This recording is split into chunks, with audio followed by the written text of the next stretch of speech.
Well, good morning, everybody.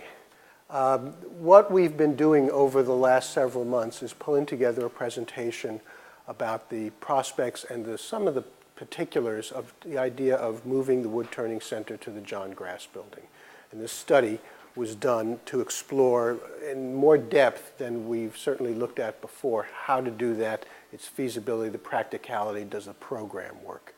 A little background on why the John Grass Building, and that really relates to the history of Old City. Old City, of course, was the place where the city started, even though William Penn had envisioned that the city would start at both rivers. In fact, because the Delaware was the deeper port, it all started on the Delaware side, and Old City became the place where the colonial city grew up. And so you can see in the pattern of development in this old drawing that it really did emerge from the Delaware. And Old City became the center of artisanship and craft, really, in the New World. These are images from the Philadelphia Archive, and these are characteristic of the buildings in Old City, and they did all the things that a new city needed to do. They made things, they sold things, people lived nearby, and in that context was John Grass. The building itself at 2nd Street was occupied in the 1870s, although, as you know, John Grass's business goes back somewhat before that, but he was in the neighborhood, a block or two away. He bought this building, or the family bought this building, I think it was 1876, and they started the wood turning company there, and this film just relays some of the pieces that were made there. It was a place where sort of ordinary things were made in mass production, special things were made one-offs. And the character of it, as shown in both the movie and in the still photograph, is pretty much the character that exists today. Lou Bauer was operating this business from 146 North 2nd Street until about 3 years ago, but it still sits there completely intact. So what's become of this world of artisanship and making things and selling things in Old City? Well, of course, those businesses got generally consumed or moved elsewhere into higher levels of industry. And Old City really started to become a place to live, a cultural center and an historic center. And these dots basically represent the kinds of things that Old City is today. Tourist venues, arts venues, retail, cafe. And the future of it really is as both a combined residential neighborhood. In fact, Old City is the home to 4,000 residents. In the last 10 years, it's the fastest growing residential neighborhood in Philadelphia. Numerous restaurants, bars, 70-some galleries, and design stores associated with it. In this image, you're looking in green there at the John Grass Building on 2nd Street, just below Race, between Arch and Race. What you'll start to see in yellow are the tourist venues, things like Elfreth's Alley, the Fireman's Museum. You're seeing the galleries. You're seeing in purple the retail spaces. And then in the orange color, you're seeing cafes. And you can see in the radii 2, 4, 6, and 8 minutes away, John Grass Building is really in the center of this tremendous cultural and residential enclave that has grown up in Old City. And yet, it is probably the last intact manufacturing or artisanship building of its kind, certainly in the city, and possibly on the east, and possibly even more than that. So we start thinking about the character of the neighborhood, and the thing that distinguishes Old City as a geographical reality in Philadelphia are these small streets, and they're shown here in this kind of ochre color. Basically, what you're looking at is the grid of William Penn, first Front Street, 2nd Street, Arch, Race. They weren't called Arch and Race. They were Mulberry and Sassafras, I think, in their day, and the names changed. But they were the tree streets. We're going east-west, river to river. The north-south streets were the numbers. And dotted in between are all, and we have them more in Old City than in really any other neighborhood in the center, are this network of little streets, of which John Grass sits on one, Quarry Street.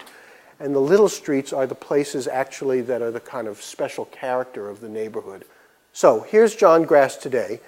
sitting there on Quarry Street. The Wrap Shack, that little sort of trailerish building, is part of the property of John Grass, and the Bauer family had been renting out the Wrap Shack to this little operation for some number of years. Further up and down Quarry Street, there's light manufacturing that still goes on, American Kitchen. People are living back there. It's a real mix of what Old City is. And the building itself is in need of some help. It has some deflections in the floors. As you can see on the front, there are cornices that are missing. There's a whole host of things that need help, including a few walls that need a little interim support. And we've looked at that, and we've made proposals to the Bauer family about things that they need to do to stabilize the building and kind of make it ready. But fundamentally, the building is intact and is salvageable. That's the critical thing. On the slide on the right, you're actually looking at the back of the building as it goes down Quarry Street, and that's where the machinery is all located. On two levels, the street level primarily is the bigger workshop, and then upstairs is the smaller workshop. The front of the building, which you primarily see on 2nd Street, was the office, and then the upper floors really were used for wood storage. At a certain point, the building had a renovation, an elevator was put in so that some of that wood could be more conveniently moved up and down, but it's all storage. In fact, there are places where, debatably, the stockpile of wood with a few shims put in between is actually supporting some of the joist work on the 2nd floor that needs to be taken care of. Now, so you have this historic artifact that's quite spectacular. Hardly anybody knows about it. And then we have where we're sitting today at the Wood Turning Center, which is really a modern, it's an old building, but it is a modern facility about contemporary craft of wood turning and wood arts. You all have developed this thing into really a wonderful, notable, museum-quality facility. And so the question then comes, if we want to merge these things, they are really merging, you might say, different stories that come from the same craft. And that's a little bit tricky because the audience base is a little bit different. The people who would want to see John Grass and the machinery working are probably generally people who have either an interest in the craft itself, as you all would, or are interested in the history of the place. Wood Turning Center, on the other hand, is about contemporary artwork and artisanship. And that audience might be a little different, although you probably represent both. The bigger audiences are probably a little different. So in thinking about how to put that together, there's a kind of very careful set of sort of stitching together of how to do this. This is the main level of the building, the ground level. And what you, just to orient you, on the right is 2nd Street, and on top of each plan is Quarry Street. Towards the left, that's the old 1st floor workshop. That's where the heart of the machinery is. All the belt-driven lathes and saws are all back there. In the beginning, they were powered by steam engines. Eventually, they're now powered by electric motors that are in the basement. The piece on the right is what we are calling the historic shop entry. That's where the public would come in. There are displays. Some of the photographs here at the Wood Turning Center show us that. There were displays about the kinds of things that were made, basically it's a shop entrance. What you can buy, it's where you paid, it's where you placed your orders. What we have discovered from a careful analysis of the building is that the front section of the building, let's say from the workshop, nominally the midpoint of that plan, all the way to 2nd Street, is in a serious enough condition of repair, in need of repair, that it will probably, in fact not probably, it will definitely be more expensive to try to repair it in place than it will be to take it down and build it new using the same floor levels and the facade, the existing facade, which we would propose to keep and attach to that. We're quite sure this is the case. We've analyzed this with Nick Giannopoulos, who's a structural engineer in Philadelphia whose expertise is in historic structures. And we're all quite convinced that this is the right approach and ultimately will serve the Wood Turning Center better, because one of the things we need to do to this building as a matter of fire and life safety is we have to add fire stairs, a real elevator, sprinklers, toilets, that don't really exist in it now. Those involve cutting holes in a floor that already is sagging, as I mentioned to you before, is being held up by piles of wood. So these things need to be fixed anyway. We've had a lot of experience in restoration and repair work. It's very complicated, fussy, expensive work to go in and try to hold what's there. The likelihood is that as a contractor got into it, a lot of it would wind up coming out anyway just in the course of construction. So we reasoned that the better move was to build it new, make it a construction type which is more fire-worthy than this is right now, build in the stairs, elevators, toilets that we need, build in the sprinklers, build in the mechanical systems, and have that intact. So that's the proposal from that midpoint all the way to the street. However, it is a separate building really from the midpoint back to the left, and that's where all the historic machinery is. So the idea in that piece is to preserve it and restore it and keep it intact and then add this new piece in front of it. What you see then in the front is you can see that new stairway. There's an elevator next to it. There's a toilet core next to it. And what we're imagining here is that people would come from 2nd Street, and rather than go in the current front door, which is up a step and therefore is not handicapped accessible, and we can't build a permanent ramp out into the public sidewalk because there's no room, what we're proposing to do is a ramp that comes up from 2nd Street and brings you to a new front door that would effectively be the Wood Turning Center's store and the beginning of a display. The front office, which we would propose to keep in its more historic quality, would also be a functioning front desk area for the Wood Turning Center. And then everything, the workshop to the left, would essentially be a working, restored John Grass workshop. It could be turned on. There's some technical issues about whether we'd have to enclose it in some glass. We probably do, but we could keep that open when it wants to be open. We can close it when it wants to be closed so that when they're running the workshop, we don't have sawdust moving around through the store. So there's some technical separations that have to be enforced here. But it would be a wonderful introduction to the craft of wood turning, and at the same time you're coming into a modern gallery on the bottom floor that's showing some of the things that we see out here. So we're looking for that combination.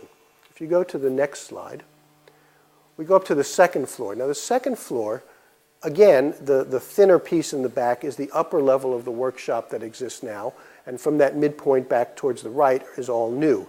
However, in this floor, we're proposing that this be the primary public gallery of the Wood Turning Center.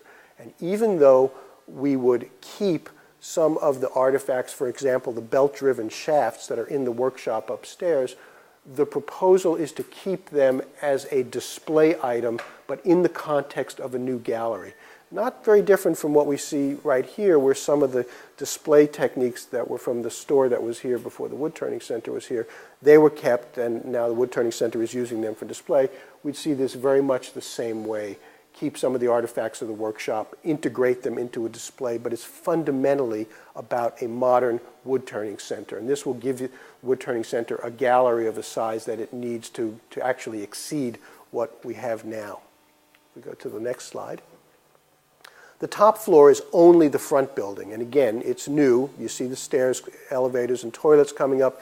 It would house office, administrative capacity, conference space like the one we're standing in, the archive and library of the Wood Turning Center. All the things that happen in this general area can happen up there, but with more space. And then back in the basement, we would restore the basement and improve the basement so that it could become a proper archive area to house the things that, the collection that is not on display but needs to be housed now. And then some of it, particularly the part on the left, would probably be used for new mechanical equipment. The idea is that the building would be air conditioned, sprinklered, humidified, all the things that you need to do to care for the wood itself and to make this a museum quality building. And within that cocoon then to preserve the historic bits as close to as they are right now. We've been working with John Bowie, who's an architect that specializes in this kind of industrial restoration and repair, it's an interesting dynamic because while we're quite sure that the idea needs to be the creation of a modern new center with modern amenities, we need to be very thoughtful about how we preserve that historic piece. And as John keeps telling us, keep the dust on the wall. Keep it on the wall, on the floor, keep that patina of what it is intact. And he believes that there's a way to do that within this newer context. So if we go to the next slide, and I think the last slide, this was a very early conceptual idea of how this might work. And you see it on the board, and you see it on the screen. The idea is to keep the facade. And the facade is either going to be kept because it's going to be stabilized in place and repaired in place, or we're going to take it down, clean it up, and put it back together. And that's a bit of a construction technique thing. We've done both techniques on various projects. It's not that complicated to take it down. It may be less complicated to take it down, to be honest, than to hold it up in place, but we've got proposals and ideas for both. It's not an enormously distinguished facade, but it does have elements that are of interest. The granite bits on the bottom are of interest. We want to retain the old sign that said John Grass Wood Turning so that it retains an historic quality. It needs a new cornice. There's a little bit of research to do about what that cornice ought to look like because it was stripped off a long time ago. But as we go around the neighborhood and we see buildings of the same era and type, we understand what the cornice probably looked like, enough to have some confidence about what to do about it. Then as we move back from the facade, really what you're seeing in this image is all new building, but again, done to the floor levels that are there now, so it all ties together. The idea is to, where the stair, elevator, and toilets are behind that solid brick wall. And the idea then is to let that be a sort of a stable, solid thing, and the rest of the wall is composed of two elements. One is the bay window that you see, and that would be up in the gallery on the second floor, and it would be up in the administrative area on the third floor. And it would present this big window to the street that in the image, and I hope it's clear from what you can see, we've suggested that it could be handled graphically. It could be an image of wood turning or of the wood turning center. And we used an image of Lou Bauer himself making something as a way of a kind of film that you can put on glass so that it's transparent from the inside, but from the outside you see something of an image. If you've ever been down to the Eagles Stadium, there are these big scrims that are hanging on the stadium, these images of Donovan McNabb and whoever else. And they're actually little perforated vinyl film.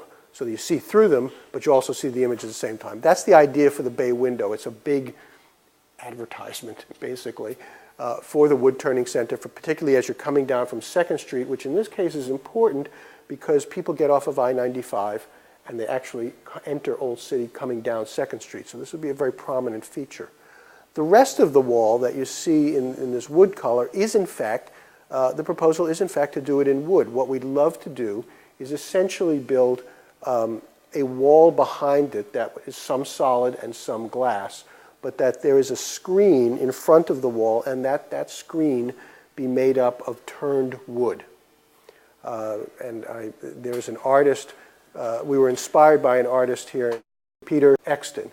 And we're not saying it has to be this, but we were inspired by what he was doing, these beautiful twisted forms that he was doing in a very bleached white maple. And so we said it would be wonderful if we can either work with an artist or find some kind of wood turning that would allow, in long strips, that would allow us to create a wood screen over this wall and would be cut out around display cases. It would be, windows could be behind it that you could see through. We could open it up or close it down to the extent that we wanted. But it would basically display the craft itself in an appropriate wood that could be outdoors. And again, make a statement about what this place is, the artisanship, the artistry, and what it does. So at the end of this process, which is very conceptual at this point, we walked away thinking that the program of the Wood Turning Center does indeed fit into this building well, with enough space that it would allow the Wood Turning Center to grow beyond what it is today. It can't grow endlessly what it is beyond today, but it's a starting point. It would allow us to preserve the essential elements of the John Grass wood-turning company so that those could be part of a public display that could feed back to the character of the wood-turning center, and that architecturally we could have a building that also merges those two thoughts through the facade and the preservation of certain rooms inside, but an otherwise modern statement about wood-turning, the art itself, and about the contemporary times in which the facility was envisioned. That's where we are today. We are putting the finishing touches on a report that will be out probably within, I think, a week and a half from now. It'll have a cost estimate associated with it now that we've done some technical review of what it takes to do the building structurally, what it takes to do it mechanically and architecturally, and it will describe this process. Hopefully, you feel inspired by that, enough that everybody could go out and raise money and make this happen.